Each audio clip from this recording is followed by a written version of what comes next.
Hello everyone and welcome to Guillaume's Cuisine. Today I'd like to introduce a recipe for crepes. It's one I particularly like because my parents used to prepare it when I was a child.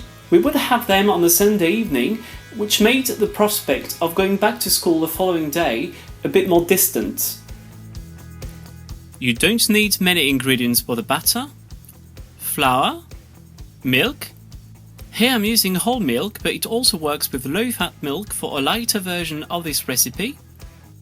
Make sure the milk is at room temperature or close to it. 2 eggs, I prefer free range.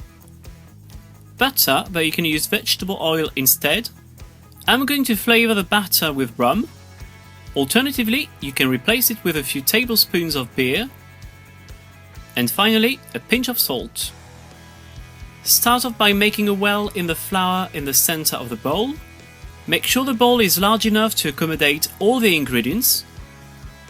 Add in the eggs, the butter or oil, a pinch of salt, and some of the milk.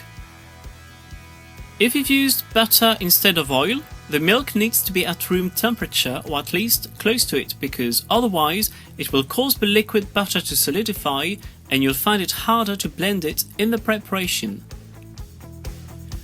Work the batter with a whisker, start from the center and progressively move away from it to incorporate the remaining flour while adding the rest of the milk. If you work the batter energetically, you shouldn't find any lumps at all. However, if this was to happen, don't panic, just sieve the preparation. All that is left to do is flavour the batter with either rum or beer. If you go for beer, you'll need about 3 or 4 tablespoons. I'm going to leave the preparation to rest in the fridge for at least a couple of hours. The batter has thickened a little bit because the starch has expanded. Pour in some milk to get back to the right consistency. As you can see, it has to be fairly liquid. We're now about to move on to the most exciting step of the process, the frying and tossing of the crepes. For this, you need a good quality non-stick pan and add enough butter. I'm removing the excess of butter with a piece of kitchen roll that I keep on the side. Pour in some of the preparation with a ladle.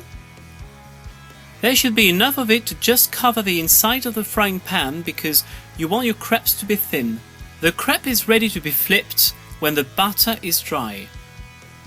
You can get by with a spatula, or if you feel bold enough, you can try with the sole strength of your wrists. It's much easier than it looks, but it might take a few attempts before you feel completely comfortable doing it. I hope you've enjoyed the recipe. If you want, you can post a comment on either Facebook or YouTube, and don't forget to subscribe to my channel. Until next time, goodbye!